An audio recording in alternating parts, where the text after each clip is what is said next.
एक बड़ा ही इंटरेस्टिंग और थोड़ा शॉकिंग सिनेरियो इमेजिन करने लायक है।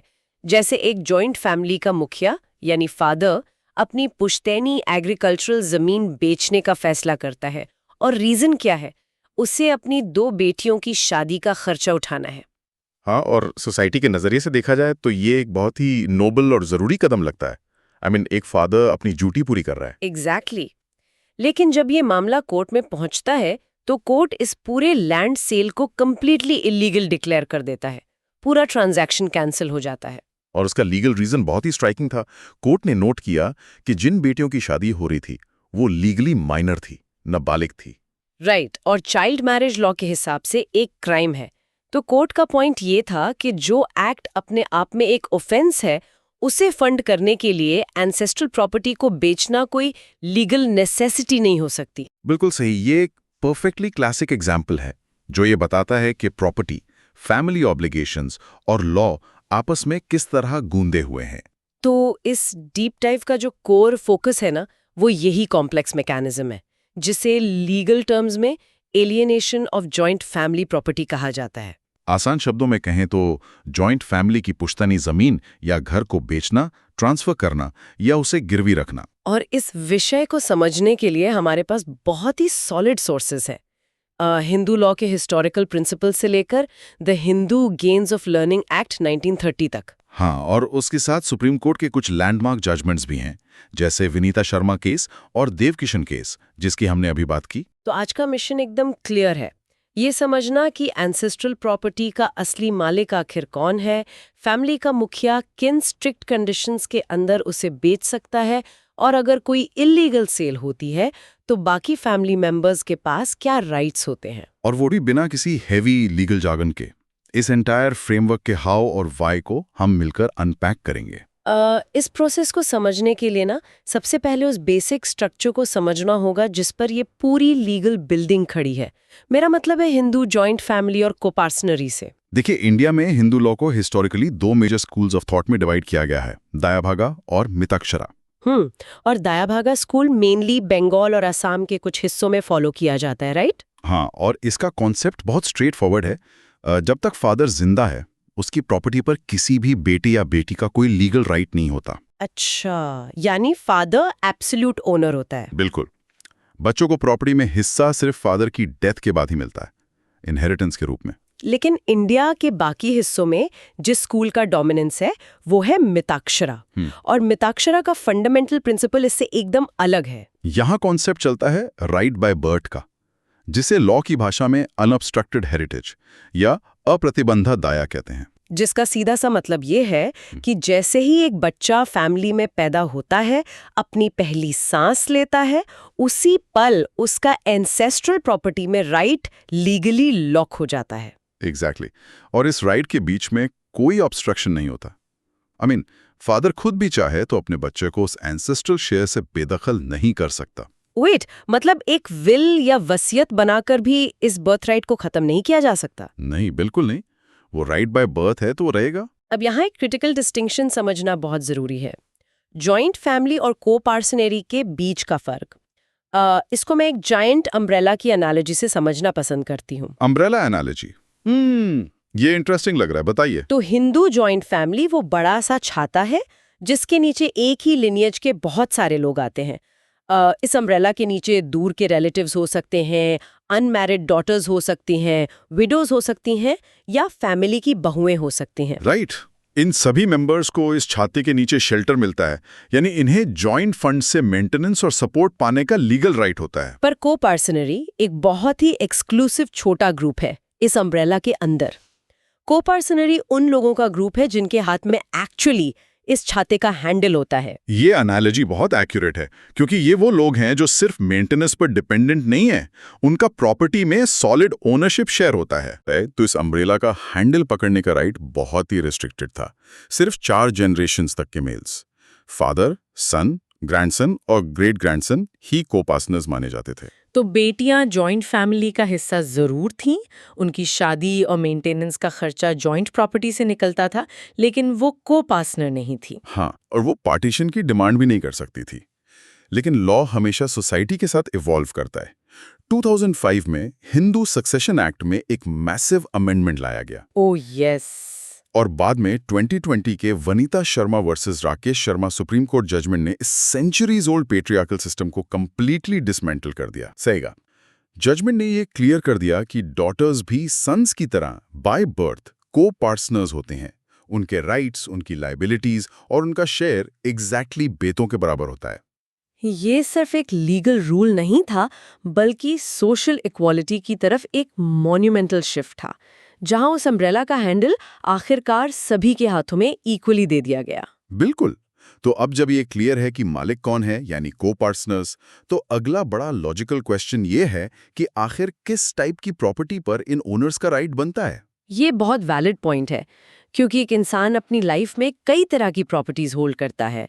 जहां तक मुझे समझ आ रहा है, लॉ प्रॉपर्टीज को 2 क्लियर कैटेगरीज में डिवाइड करता है। हाँ, जॉइंट फैमिली प्रॉपर्टी जिसे एंसेस्ट्रल प्रॉपर्टी कहते हैं और सेपरेट प्रॉपर्टी जिसे सेल्फ एक्वायर्ड प्रॉपर्टी कहा जाता है। तो एंसेस्ट्रल प्रॉपर्टी वही हुई जो एक लिनिएज में फ्लो करती है, जो डायरेक्ट एंसेस्टर्स से इनहेरिट होती है, या ऐसी प्रॉपर्टी जिसे फैमिली के जॉइंट फंड से खरीदा गया हो। राइट। और दूसरी तरफ सेपरेट प्रॉपर्टी वो है जो एक इंडिविजुअल अपनी खुद की मेहनत, अपनी सैलरी, अपने इंटेलेक्चुअल स्किल्स या अपने खुद के बिजनेस से बनाता है, बिना किसी जॉइंट फैमिली फंड्स का यूज किए। सुनने में ये बाउंड्री बहुत क्लियर लगती है, लेकिन हिस्टोरिकली देखा जाए तो ये बाउंड्री बहुत ज्यादा ब्लर्ड थी। बहुत ज्यादा ब्लर थी। 1930 से पहले के वक्त पर नजर डालिए। इमेजिन कीजिए कि एक एग्रीकल्चरल जॉइंट फैमिली ने अपने जॉइंट फंड्स का यूज करके शायद एक जमीन का टुकड़ा बेचकर अपने एक ब्रिलियंट बेटे को लंदन लॉ पढ़ने के लिए भेजा। ओके। जब वो बेटा इंडिया वापस आकर एक सक्सेसफुल बैरिस्टर बनता है और अपनी लीगल प्रैक्टिस से लाखों रुपए कमाता है, तो क्या वो पैसा सिर्फ उसका होगा? लॉजिकली तो लगता है कि उसकी खुद की मेहनत है तो उसका ही होना चाहिए। पर पुराने लॉ के हिसाब से नहीं। पुराने सिस्टम के मुताबिक, क्योंकि उसकी एजुकेशन का सीड मनी, उसकी इनिशियल ट्रेनिंग का खर्चा जॉइंट फैमिली फंड से आया था, इसलिए उसकी लाइफ लॉन्ग अर्निंग्स को भी जॉइंट फैमिली प्रॉपर्टी ही माना जाता था। Wait really? मतलब लाइफ लॉन्ग अर्निंग्स भी फैमिली की हो जाएगी? ये तो अजीब है। लॉजिक क्या था इसके पीछे? लॉजिक ये था कि फैमिली ने इन्वेस्टमेंट की है तो रिटर्न पर भी पूरी फैमिली का ही राइट है। लेकिन इस सिस्टम में एक इनहेरेंट फ्लॉ नजर आता है। जैसे जैसे सोसाइटी मॉडर्न हुई और इंडस्ट्रियलाइजेशन बढ़ा, ये महसूस किया गया होगा कि ये रूल इंडिविजुअल एफर्ट और एम्बिशन को क्रश कर रहा है। एग्जैक्टली। अगर एक इंसान की सारी पर्सनल मेहनत उसके 20 दूर के रिलेटिव्स के बीच बंटने वाली है, तो वो इंसान अपने प्रोफेशनल करियर में रिस्क क्यों लेगा? इंडिविजुअलिज्म और कलेक्टिविज्म के इस कॉन्फ्लिक्ट को रिजॉल्व करने के लिए ही शायद ब्रिटिश वक्त में वो फैसिनेटिंग लॉ पास किया गया था, the Hindu gains of learning act 1930। सही पकड़ा। इस एक्ट ने प्रॉपर्टी लॉ का पूरा लैंडस्केप ही बदल दिया। इसने कैटेगोरिकली स्टेट किया कि अगर कोई इंडिविजुअल अपनी एजुकेशन, अपने स्पेशल स्किल या अपने प्रोफेशन से कोई भी प्रॉपर्टी एक्वायर करता है, तो वो स्ट्रिक्टली उसकी अपनी सेपरेट प्रॉपर्टी होगी। ओह, तो इस बात से फर्क नहीं पड़ता कि उसकी एजुकेशन या बेसिक ट्रेनिंग का खर्चा जॉइंट फैमिली प्रॉपर्टी से दिया गया था या नहीं? बिल्कुल नहीं पड़ता। सोर्सेज में इस मैकेनिज्म को एक्सप्लेन करने के लिए कुछ बहुत ही इल्यूमिनेटिंग केस लॉज हैं। एक क्लासिक एग्जाम्पल है लालिशमन मयाराम वर्सेस जमुनाबाई का। उसमें क्या हुआ था? इस केस में एक व्यक्ति जिसकी सिर्फ एलिमेंट्री एजुकेशन का खर्चा उसकी जॉइंट फैमिली ने उठाया था, आगे चलकर एक सक्सेसफुल लॉयर और फिर एक जज बनता है। ओके, तो उसने अपनी जुडिशियल सैलरी और प्रैक्टिस से अच्छी खासी वेल्थ एक्यूमुलेट की होगी। हाँ, और बाद में जब डिस्प्यूट उठा तो कोर्ट ने अप्लाई किया कि उसकी प्रॉपर्टी प्योरली उसकी सेल्फ एक्वायर्ड प्रॉपर्टी है। मेक सेंस, क्योंकि एक सक्सेसफुल जज बनना सिर्फ फैमिली की एलिमेंट्री फीस का रिजल्ट तो नहीं हो सकता। उस इंसान के अपने इंटेलेक्चुअल कैलिबर, हार्ड वर्क और स्पेशलाइज्ड लर्निंग का भी तो नतीजा है। एग्जैक्टली। एक और मॉडर्न एग्जाम्पल इस पॉइंट को और शार्पली हाईलाइट करता है, बलबीर सिंह उप्पल वर्सेस गुरमीत सिंह उप्पल का केस। इस केस में फैमिली ने बिजनेस स्टार्ट करने के लिए फंड्स दिए थे, राइट? हाँ, एक फादर ने जॉइंट फैमिली फंड से एक छोटा सा इनिशियल अमाउंट अपने बेटे को दिया ताकि वो एक हर्बल मेडिसिन का बिजनेस स्टार्ट कर सके।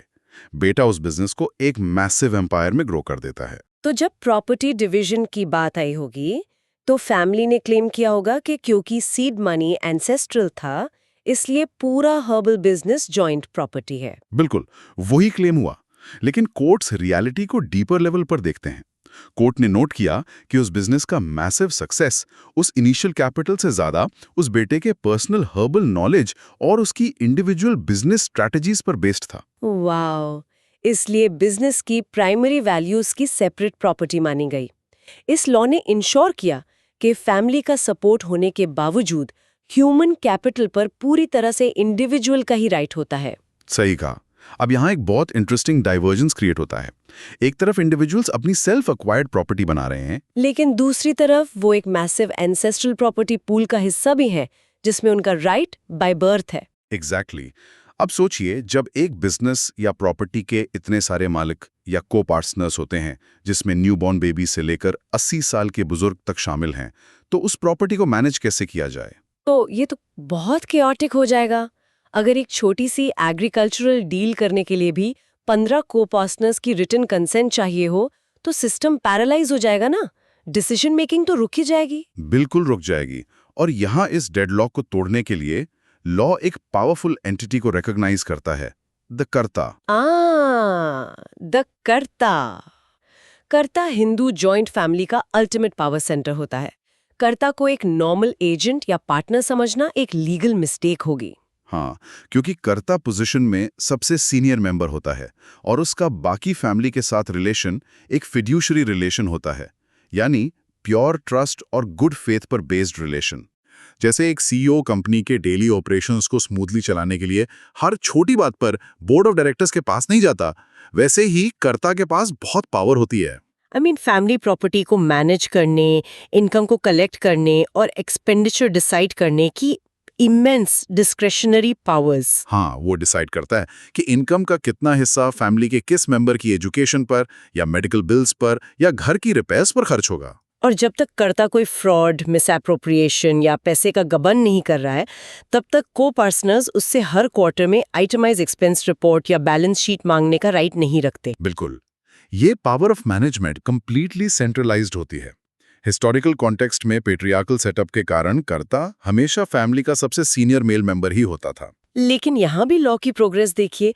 जब 2005 में बेटियां को पार्टनर बन गईं, तो एक लॉजिकल पैराडॉक्स क्रिएट हुआ। हाँ, अगर एक बेटी प्रॉपर्टी की लीगल पार्ट ओनर है और वही फैमिली में सबसे सीनियर मोस्ट लिविंग मेंबर है, तो क्या उसे इस सीईओ की कुर्सी से दूर रखा जा सकता है सिर्फ उसके जेंडर की वजह से? दिल्ली हाई कोर्ट ने सुजाता शर्मा वर्सेस मनु गुप्ता केस में इस सवाल का बहुत ही पावरफुल आंसर दिया था। सही याद दिलाया।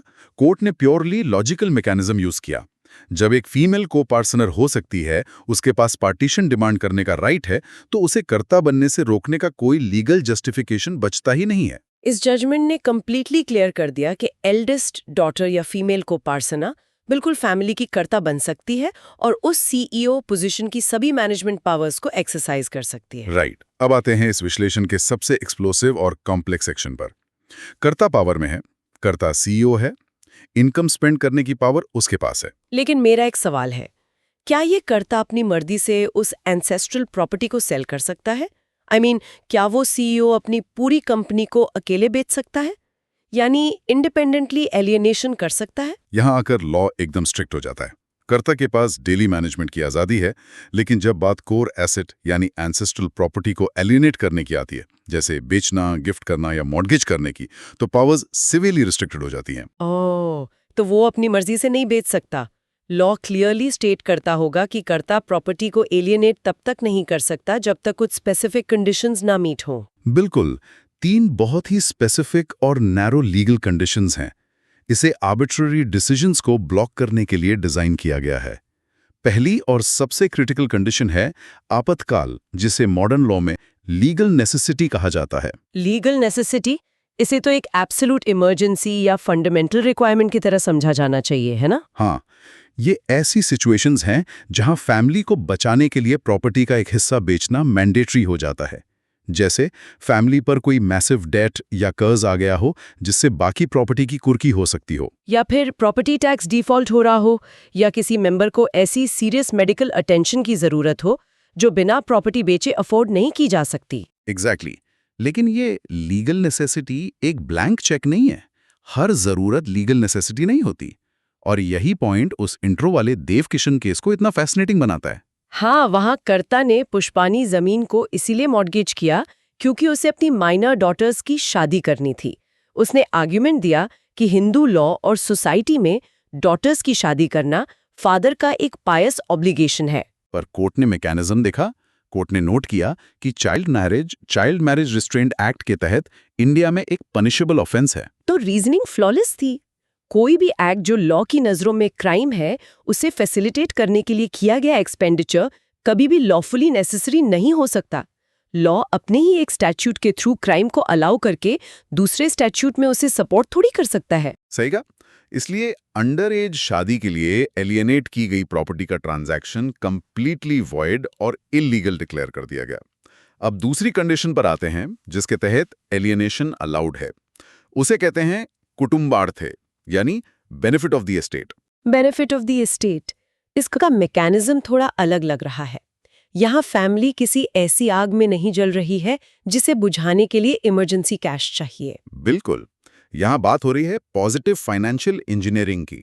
सुप्रीम कोर्ट ने बाल मुकुंद वर्सेस कमलावती केस में इस कंडीशन को अनपैक किया था। तो बेनिफिट का मतलब सिर्फ डिफेंसिवली प्रॉपर्टी को प्रोटेक्ट करना नहीं है, बल्कि उसे एक्टिवली इंप्रूव करना भी है, राइट? हाँ, इसका एक क्लासिक बिजनेस सिनेरियो देखते हैं। एक जॉइंट फैमिली के पास एक रिमोट गांव में एक एग्रीकल्चरल लैंड का टुकड़ा है। वो जमीन बंजर है, वहां कोई खेती नहीं होती, और उल्टा फैमिली को उस जमीन पर साल दर साल प्रॉपर्टी टैक्स भरना पड़ता है। ओह, मतलब वो एक टोटली डेड एसेट है। एग्जैक्टली। अब अगर कर्ता इस बैरन लैंड को एक बहुत अच्छी प्रीमियम मार्केट प्राइस पर सेल कर देता है और उस पैसे को यूज करके सिटी के प्राइम लोकेशन पर एक कमर्शियल शॉप खरीद लेता है जिससे हर महीने सॉलिड रेंट आता है, तो ये क्या है? ये तो प्योरली एस्टेट का बेनिफिट है। जमीन बेची जरूर गई, लेकिन फैमिली वेल्थ में एक solid income generating asset add हो गया। सही। लॉ ऐसी एलियनेशन को बिल्कुल वैलिड मानता है, क्योंकि एंड रिजल्ट फैमिली की प्रॉस्पेरिटी को बढ़ाना है। समझ गए। और एलियनेशन की तीसरी और आखिरी कंडीशन है धर्मार्थे, यानी इंडिस्पेंसिबल रिलीजियस ड्यूटीज। हाँ, हिंदू लॉ में कुछ स्पेसिफिकली डिफाइंड रिलीजियस एक्ट्स होते हैं जिन्हें फैमिली लिनिएज के लिए कंपलसरी माना जाता है, जैसे एंसेस्टर्स का श्रद्धा या किसी सीनियर मेंबर का फाइनल राइट्स और फ्यूनरल एक्सपेंसेस। इन हाईली पायस ऑब्लिगेशंस को फुलफिल करने के लिए कर्ता प्रॉपर्टी का कुछ हिस्सा एलियनेट या डोनेट कर सकता है, लेकिन यहाँ एक चेक एंड बैलेंस जरूर होगा कि ये एलियनेशन रीजनेबल पोर्शन का होना चाहिए। बिल्कुल। एक कर्ता रिलीजियस ड्यूटी के नाम पर फैमिली का 90% रियल एस्टेट किसी मंदिर को डोनेट करके बाकी को पार्टनर्स को सड़क पर नहीं ला सकता। प्रोपोर्शन और रीजनेबिलिटी इस मैकेनिज्म का कोर है। अब यहाँ थोड़ा थ्योरी से निकलकर रियलिटी में आते हैं। ग्राउंड लेवल पर जब रियल एस्टेट ट्रांजैक्शंस होते हैं तो एक बहुत बड़ा कॉन्फ्लिक्ट क्रिएट होता है, जिसे समझना रियल एस्टेट मार्केट के किसी भी बायर के लिए सबसे जरूरी है। हाँ, ये एक बहुत प्रैक्टिकल प्रॉब्लम है। एक आम सा सिनेरियो सोचिए। एक बायर को एक प्राइम एग्रीकल्चरल लैंड खरीदनी है। जमीन का मालिक एक जॉइंट फैमिली है और डील फाइनल होती है कर्ता के साथ। ओके, और कर्ता बायर से कहता है कि मेरे परिवार पर बैंक का भारी कर्ज है, ये एक लीगल नेसेसिटी है, इसलिए मैं प्रॉपर्टी बेच रहा हूँ। बायर बेचारा मार्केट रेट पर फुल पेमेंट करता है, जमीन अपने नाम लिखवा लेता है। पर सीन तब पलटता है जब 5 साल बाद उस कर्ता के बच्चे, जो बर्थ से को-पार्टनर्स हैं, कोर्ट में सूट फाइल कर देते हैं। वो क्लेम करते हैं कि उनके फादर ने जो जमीन बेची थी वो किसी लीगल नेसेसिटी के लिए नहीं थी, बैंक का कोई कर्ज था ही नहीं। उनके फादर ने वो लैंड सेल करके सारा पैसा शेयर मार्केट में डुबा दिया या किसी और स्पेक्यूलेशन में वेस्ट कर दिया। बच्चे डिमांड करते हैं कि एलिएशन इनवैलिड थी, इसलिए उनकी एंसेस्ट्रल लैंड उन्हें वापस दी जाए। और जिसने प्योर पैसे दिए थे, जिसे क्या पता था कि कर्ता उस पैसे का एक्चुअल यूज कहाँ करेगा। तो अब सवाल उठता है कि लॉ ऐसी सिचुएशन में किसको प्रोटेक्ट करता है? हाँ, ये एक बड़ा पैराडॉक्स है। इसका आंसर शायद लॉ की एक बहुत ही इंपॉर्टेंट डॉक्ट्रिन में छिपा है, बर्डन ऑफ प्रूफ। सही पकड़ा। आम लॉ में जो क्लेम करता है वही प्रूव करता है, लेकिन यहाँ रूल बिल्कुल रिवर्स है। जब भी जॉइंट फैमिली प्रॉपर्टी की एलियनेशन को कोर्ट में चैलेंज किया जाता है तो ये साबित करने की जिम्मेदारी कर्ता पर नहीं होती, को-पार्टनर्स पर भी नहीं होती। वेट, तो ये बर्डन ऑफ प्रूफ स्पेसिफिकली अलीनी पर होता है, यानी उस बायर पर जिसने जमीन खरीदी है? एग्जैक्टली। बायर को कोर्ट में स्टैंड होकर लॉजिकली साबित करना पड़ता है कि प्रॉपर्टी की सेल लेजिटिमेटली हुई थी। इस मैकेनिज्म को लॉ में बोनाफाइड इंक्वायरी कहा जाता है। मतलब लॉ एक्सपेक्ट करता है कि जब कोई इंसान जॉइंट फैमिली प्रॉपर्टी खरीदे तो वो आंखें बंद करके कर्ता की ओरल स्टेटमेंट्स पर विश्वास ना करे, बायर को प्रॉपर इन्वेस्टिगेशन करनी होती है। बिल्कुल। अगर कर्ता कहता है कि मेडिकल बिल पेंडिंग है, तो बायर का फर्ज है कि वो हॉस्पिटल के बिल्स वेरीफाई करे। अगर कर्ता कहता है गवर्नमेंट टैक्स पेंडिंग है, तो टैक्स डिफॉल्ट की नोटिस डॉक्यूमेंट में अटैच किए जाने चाहिए। और अगर बायर कोर्ट में ये एविडेंस पेश कर देता है कि उसने ट्रांजैक्शन से पहले एक रीजनेबल और ऑनेस्ट लेवल की इंक्वायरी की थी और डॉक्यूमेंट्स देखकर उसे जेन्युइन बिलीफ हो गया था कि लीगल नेसेसिटी एग्जिस्ट करती है, तो लॉ बायर को प्रोटेक्ट करेगा। भले ही बाद में ये रिवील हो जाए कि कर्ता ने फर्जी डॉक्यूमेंट्स दिखाए थे और बायर से मिले हुए पैसे उसने जुआ खेलने में उड़ा दिए। अगर बायर की इंक्वायरी सॉलिड थी, तो प्रॉपर्टी उस बायर की ही रहेगी। लेकिन यहाँ दूसरा साइड ऑफ द कॉइन देखिए। अगर बायर कोर्ट में आके कहता है कि मैंने तो सिर्फ कर्ता की बात पर ट्रस्ट कर लिया था, मैंने कोई डॉक्यूमेंट चेक ही नहीं किया, तो क्या होगा? वहां ट्रांजैक्शन वॉइडेबल बन जाता है। वॉइडेबल का लीगल इम्प्लीकेशन ये है कि को-पार्सनर्स उस कॉन्ट्रैक्ट को कैंसिल करवा सकते हैं। बायर अपना टाइटल लूज कर देगा। उसे जमीन खाली करनी पड़ेगी और उसका दिया हुआ पैसा सिर्फ एक लीगल क्लेम बनकर रह जाएगा, जिसकी रिकवरी की प्रोबेबिलिटी ना के बराबर होती है। ये रूल इतना स्ट्रिक्ट इसलिए है क्योंकि लॉ का फंडामेंटल स्ट्रक्चर एक माइनर को-पार्सनर के राइट बाय बर्थ को किसी थोड़े अनजान बायर की कन्वीनियंस से ज्यादा हायर पेडिस्टल पर रखता है। अगर इस पूरे डीप डाइव के लीगल इंजीनियरिंग को ऑब्जर्व किया जाए तो समझ आता है कि हिंदू लॉ ने सेंचुरीज के एवोल्यूशन के बाद राइट्स और रिस्ट्रिक्शंस का एक बहुत ही फाइन ट्यून्ड बैलेंस बनाया है। हाँ, एक तरफ मिताक्षरा का अनअब्स्ट्रक्टेड हेरिटेज इंश्योर करता है कि एक न्यूबॉर्न बेबी का फाइनेंशियल राइट फैमिली वेल्थ में सिक्योर रहे। दूसरी तरफ कर्ता की सेंट्रलाइज्ड इंस्टीट्यूशन इंश्योर करती है कि इतने सारे मालिक होने के बाद भी प्रॉपर्टी इफेक्टिवली मैनेज हो और रेड टेपिज्म का शिकार ना हो। और इस बैलेंस को सस्टेन करने के लिए एलियनेशन के स्ट्रिक्ट रूल्स, लीगल नेसेसिटी और बेनिफिट ऑफ द एस्टेट उस सीओ पर चेक एंड बैलेंस लगाते हैं ताकि वो पावर एब्सोल्यूट या टिरानिकल ना बन जाए। और सबसे अच्छी बात यह है कि 2005 के बाद डॉटर्स के राइट्स रिकॉग्नाइज होने और फीमेल कर्तास के एग्जिस्टेंस ने इस एंशिएंट फ्रेमवर्क को एक मॉडर्न कॉन्स्टिट्यूशनल फ्रेमवर्क में सीमलेसली ब्लेंड कर दिया है। लेकिन देखा जाए तो एक क्रिटिकल क्वेश्चन माइंड में जरूर उठता है इस पॉइंट पर। ये पूरा लीगल इकोसिस्टम एक स्पेसिफिक लाइफस्टाइल पर बेस्ड है। एक ऐसी सोसाइटी जहां बड़ी फैमिलीज एक साथ एग्रीकल्चरल लैंड्स या लार्ज बिजनेसेस मैनेज करती थी। ये बहुत डीप पॉइंट है। आज के ग्लोबलाइज्ड और अर्बनाइज्ड इंडिया में रियलिटी रैपिडली शिफ्ट हो रही है।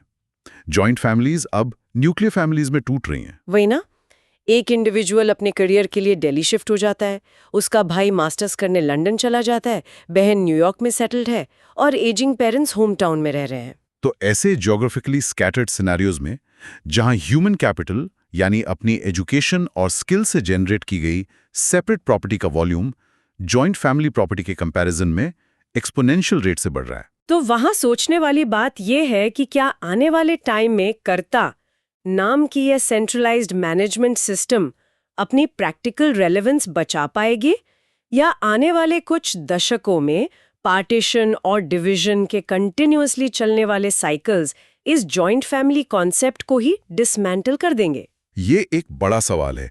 क्या सारी property purely individually owned separate property बनकर रह जाएगी? ये एक ऐसा सोसाइटल शिफ्ट है जिसके रिपरकशंस फैमिली रिलेशनशिप्स से लेकर रियल एस्टेट मार्केट्स और आने वाले लॉज पर पड़ना तय है। बिल्कुल। इस शिफ्ट पर डीपली रिफ्लेक्ट करना सच में किसी कोर्ट की तारीख याद रखने से ज्यादा सोसाइटी के फ्यूचर को समझने का एक जरूरी हिस्सा है।